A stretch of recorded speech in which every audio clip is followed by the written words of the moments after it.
I'm Vicki Schneps, the president of Schneps Media, and here we are in the beautiful Hamptons, and my jewel of my crown of 88 newspapers and websites is Dan's Papers. And how special for me to have my beloved Geraldo and Erica, Geraldo Rivera and Erica Rivera, here with us today, Jane. Now, you two go back also, but I don't think you go back as far as I do. No, I don't, because that's 5 decades. That's true. 50 years you guys have known each other? 50 years, literally. Erica, were you even alive then? No. Sorry. Don't hold it against and me. as Erica says, it still counts. And who's counting? Because I don't know, it's a blink of our worlds, right? But Geraldo and I met when Geraldo was a crusading reporter for Eyewitness News. And he broke through the barriers at a place called the Willowbrook State School, where my daughter Lara was a resident.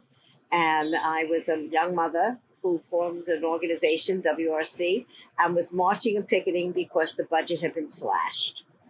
And we were knocking, I used to say, Geraldo, we were knocking on air. Nobody listened to us until Geraldo came with his passion and his video coverage of that. You snuck in, right? We got a key from a doctor, a disgruntled doctor, who was leaving in protest. So he gave us the key to the B ward of building number 6. And I can't, to this day, it's like a Pavlovian response. I just get very, very emotional about it. I've seen your reports and your pictures, and I met many of those people a few years later when I came to NBC. And even by that point, because it was well known, I still would get tears in my eyes listening to the stories and listening to you and about your daughter. And it's just amazing what you two accomplished. I mean, you did the story, but then you filed the class action lawsuit to get the place shut down. I mean, the reverberations. Doesn't make you want to cry? Yes, and here on Long Island, especially, we meet so many people who have a personal connection to Willowbrook. People come up to Geraldo all the time saying, my sister, my cousin's daughter, my brother's niece, were all in Willowbrook, and that Geraldo helped them find a different place to live by shutting it down. I am so grateful to still be part of Vicki's life, because I am her #1 fan.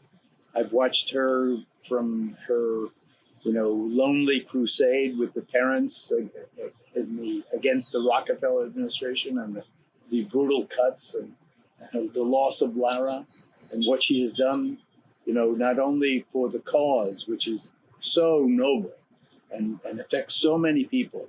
Life's work has been such a tremendous success, but also to watch Vicki, this blossom, become a media mogul and a force to be reckoned with politically, media-wise, and then, of course, never losing sight of the cause. I am so delighted. Erica and I love you. Oh, we love you. I love you back, because it's not in your lifetime to have someone like you both in my life has made my life worthwhile.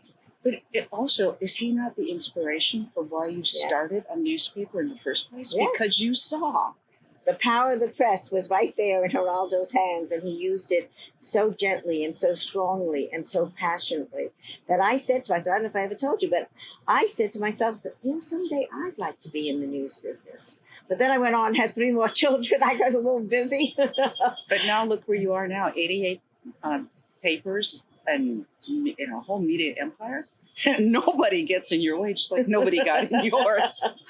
Well, we're carrying on the torch, I think, of making a difference in this world. And I think that's what you did. And that's what you do every day on your show. And tell us about being part of, because, you know, you're basically a very liberal-minded person. And you're on Fox? I'm the sore He's thumb. the only other opinion on Fox. Before I get into the Fox thing, I just want to say anecdotally that my first job when I was 14 years old was delivering the Long Island Press, Oh, really? which Vicky later bought. Did you tell her to? Yeah. That's hilarious. I have a question, Erica. When he got this offer to go on Fox, did you look at him and say, "Are you nuts?" Or Oh, what happened? You have no idea. We were working together at CNBC, and we both had terrific jobs, working together, living in Malibu, of all places. It was a dream come true. So yes, I did look at him like, what are you doing? But I knew he had to go to Afghanistan and to Iraq, being the New Yorker that he is, and that he felt like he had to go and cover the war. 9/11 changed everything for everybody. It wasn't even a choice. Once NBC said that because I had the #1 rated show on CNBC, I could not leave the show to go cover the war. I said, then I have to leave my contract.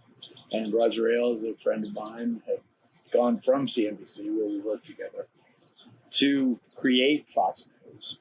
I turned him down for a couple of years, but then when 9/11 happened, I said, will you send me to war? And he said, yes. And so I became an old man going to war. What was that like for you? Well, I think, first of all, on a very personal level, being separated from Erica, we'd only been together a year at that time, and we were together like every single day. We worked together, we traveled together, we obviously lived together, and so I think from that, and I was so much older than everybody else in it. I was already almost 60 years old, wasn't I, when I went? Imagine going to war at 60 years old. And so it was chronicling the GIs and watching the soldiers and the Marines and the sailors and the airmen up close and sharing their hardships and, watching that story unfold. And then, just as Afghanistan starts to wind down, Iraq happens in 2003. So once again, our lives are in turmoil. And, it's the long distance. But you were so good at it, bringing the Geraldo talk show to the soldiers. Yeah, we'd have 100 soldiers in. Oh, what's your name? I'm Jack Smith, Sergeant from Wichita, Kansas. I'm Mary Jones from Detroit, Michigan. And I saw that as my job, also be kind of a cheerleader. The Bob Hope of the The Bob Hope, right, yeah. I tried. That was very powerful. Yeah, Bob Hope was a hero. Yes. Well, that's really remarkable. So you've never left the passion behind. Passion for the work. I still feel it. I just was watching today the Uvalde hearings, and I was just talking about the heroes that I've been with in Afghanistan and Iraq. To see in those hearings that those men with body armor and big rifles, Texas, heroes, how they chickened out as those children were being slaughtered. It just made me sick. I mean, it kind of defaced the Alamo legend. It's just so horrible. 19 children getting shot to pieces when the cops are too afraid to. I mean, it's just, every Jane thing still move me. So, they say, old men cry a lot. Well, about important things, and I think there's something sick in our society with this gunning, these murderous activities, and these kids who are so disturbed and have this need to kill and to be killed. I don't quite get it. Is it a new phenomenon? How do you figure it out? Well, I think that when I was growing up, we were tough kids. We had fights. I had fight every week. What's different is guns.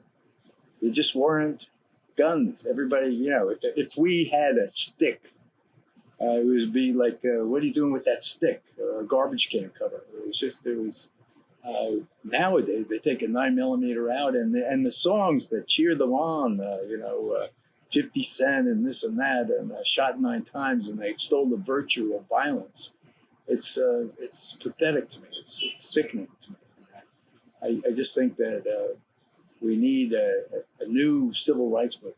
I really do believe that. I think the civil rights issue of our day is how these children are killing each other. Yeah, because they are children killing each other. And then I think about the marvel of your young 17-year-old daughter who's out there following in your footsteps, going around the world to do stories about countries and shows, right? She does them from her home, but yes, she reads a story that takes place in a country, and she's trying to get through all 196 countries and then cook a meal that takes place in the country as well. So she has a little bit of a lot of Geraldo in her, some Anthony Bourdain wanderlust. So I predict that she too will be following in her parents' broadcast footsteps. Soul don't you think? food. Yeah, Soul soul food. Soul food. Soul So, food. SOL Soul- is her name. Oh, soul food. SOL. Is that Yeah. perfect? That's wonderful. Thank you. It's really perfect Thank you having you so both much. here today. Thank you Thank so much, you. Erica and Geraldo, for We sharing love some you. time Oh, you're with us. such an Jane, so nice to inspiration. see you. It's so great to see you All too, three of and you. of course we've got all this we've got this wonderful Hamptons connection because, just for the record, they live in the Hamptons and then they live in Cleveland. Cleveland. Geraldo Rivera in Cleveland. Did you That's ever true think? love. I mean, That's what love is all about. That's what love is all about. Thank you. Thank you. And That's that's the a best beautiful- answer right there. And that's what this show is all about, bringing you some very special people. This is Victoria Schneps saying goodbye till next time. and from me, as well, Jane Hanson. We'll see you then. Thank you for Bye. joining us. Bye bye.